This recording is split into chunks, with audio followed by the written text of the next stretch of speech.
The Human Cycle by Sri Aurobindo. Chapter 4. The Discovery of the Nation Soul.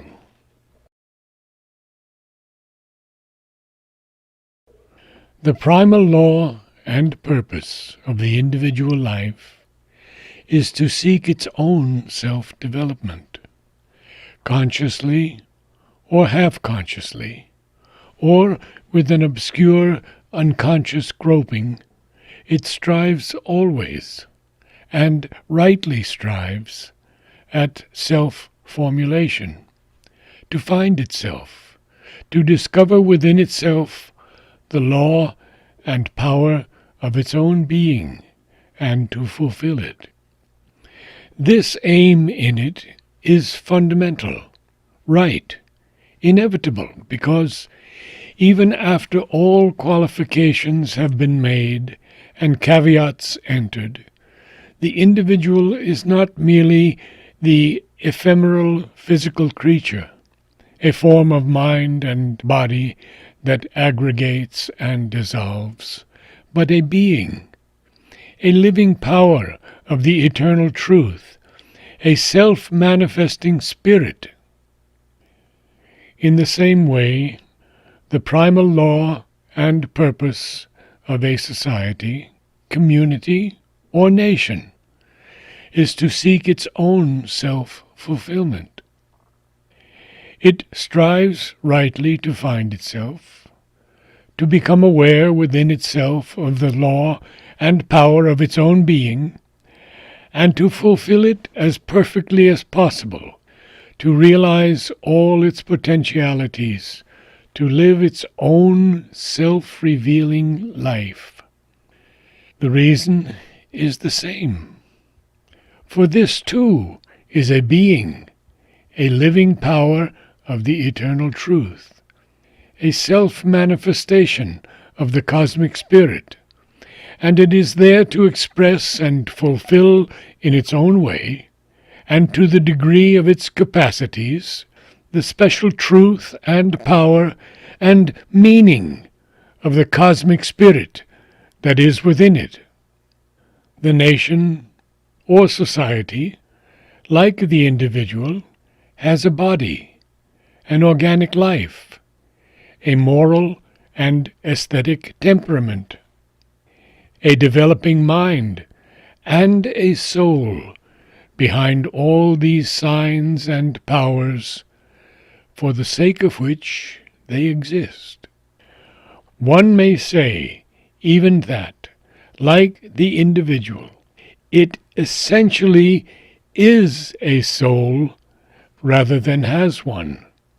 It is a group soul that, once having attained to a separate distinctness, must become more and more self-conscious and find itself more and more fully as it develops its corporate action and mentality and its organic self-expressive life. The parallel is just at every turn, because it is more than a parallel. It is a real identity of nature. There is only this difference, that the group soul is much more complex, because it has a great number of partly self-conscious mental individuals for the constituents of its physical being, instead of an association of merely vital subconscious cells. At first, for this very reason, it seems more crude, primitive, and artificial in the forms it takes, for it has a more difficult task before it. It needs a longer time to find itself. It is more fluid and less easily organic.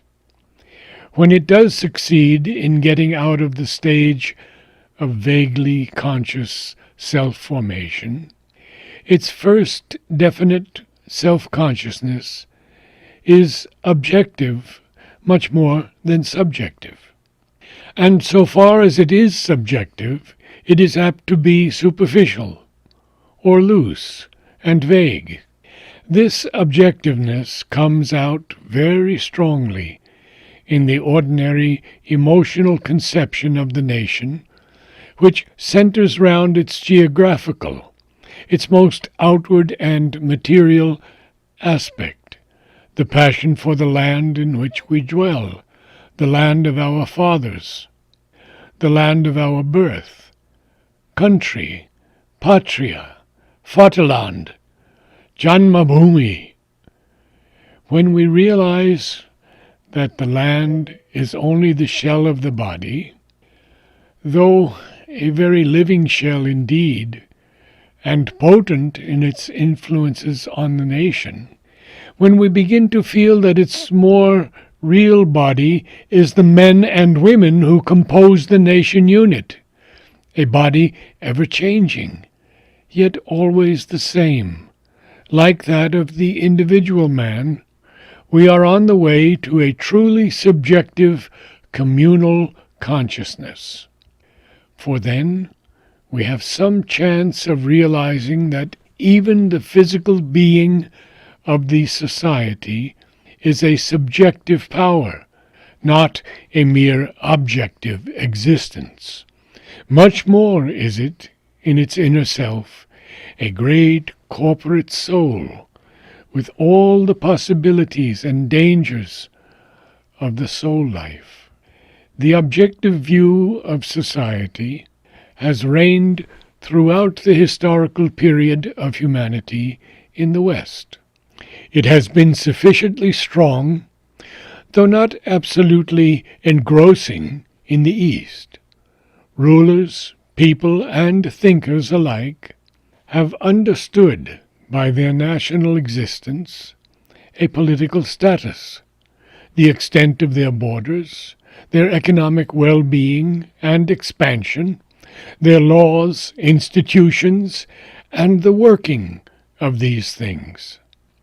For this reason, political and economic motives have everywhere predominated on the surface, and history has been a record of their operations and influence.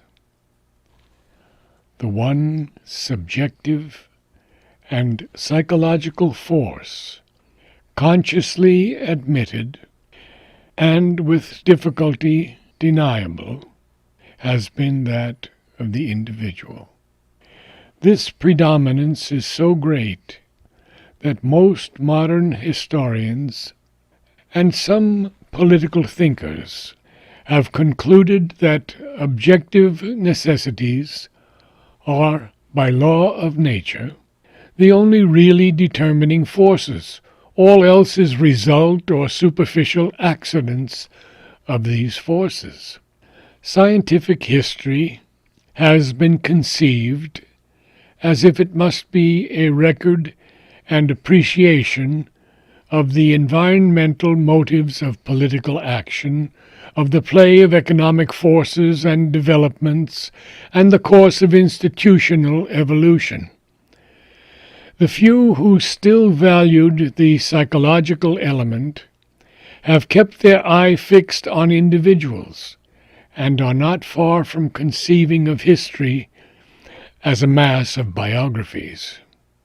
The truer and more comprehensive science of the future will see that these conditions only apply to the imperfectly self-conscious period of national development. Even then, there was always a greater subjective force working behind individuals, policies, economic movements, and the change of institutions. But it worked, for the most part, subconsciously, more as a subliminal self than as a conscious mind. It is when this subconscious power of the group soul comes to the surface that nations begin to enter into possession of their subjective selves. They set about getting, however vaguely or imperfectly, at their souls. Certainly, there is always a vague sense of this subjective existence at work, even on the surface of the communal mentality. But so far as this vague sense becomes at all definite, it concerns itself mostly with details and unessentials, national idiosyncrasies, habits, prejudices, marked mental tendencies. It is, so to speak, an objective sense of subjectivity, as man has been accustomed to look on himself as a body and a life, the physical animal with a certain moral or immoral temperament, and the things of the mind have been regarded as a fine flower and attainment of the physical life rather than themselves anything essential, or the sign of something essential. So, and much more, has the community regarded that small part of its subjective self of which it becomes aware. It clings, indeed, always to its idiosyncrasies, habits, prejudices, but in a blind, objective fashion, insisting on their most external aspect, and not at all going behind them to that for which they stand, that which they try blindly to express. This has been the rule not only with the nation, but with all communities. A church is an organized religious community and religion. If anything in the world ought to be subjective, for its very reason for existence, where it is not merely an ethical creed with a supernatural authority, is to find and realize the soul. Yet, religious history has been almost entirely, except in the time of the founders and their immediate successors, an insistence on things objective: rites, ceremonies, authority, church governments, dogmas, forms of belief. Witness the whole external religious history of Europe, that strange, sacrilegious tragicomedy of discords, sanguinary disputations, in quotes, religious wars, persecutions, state churches, and all else that is the very negation of the spiritual life. It is only recently that men have begun seriously to consider what Christianity, Catholicism, Islam really mean and are in their soul. That is to say, in their very reality and essence. But now we have, very remarkably, very swiftly coming to the surface, this new psychological tendency of the communal consciousness. Now first we hear of the soul of a nation, and what is more to the purpose, actually see nations feeling for their souls, trying to find them, seriously endeavoring to act from the new sense and to make it consciously operative in the common life and action. It is only natural that this tendency should have been, for the most part, most powerful in new nations or in those struggling to realize themselves in spite of political subjection or defeat. For these need more to feel the difference between themselves and others, so that they may assert and justify their individuality as against the powerful superlife which tends to absorb or efface it. And precisely because their objective life is feeble, and it is difficult to affirm it by its own strength in the adverse circumstances, there is more chance of their seeking for their individuality and its force of self-assertion in that which is subjective and psychological, or at least in that which has a subjective or a psychological significance.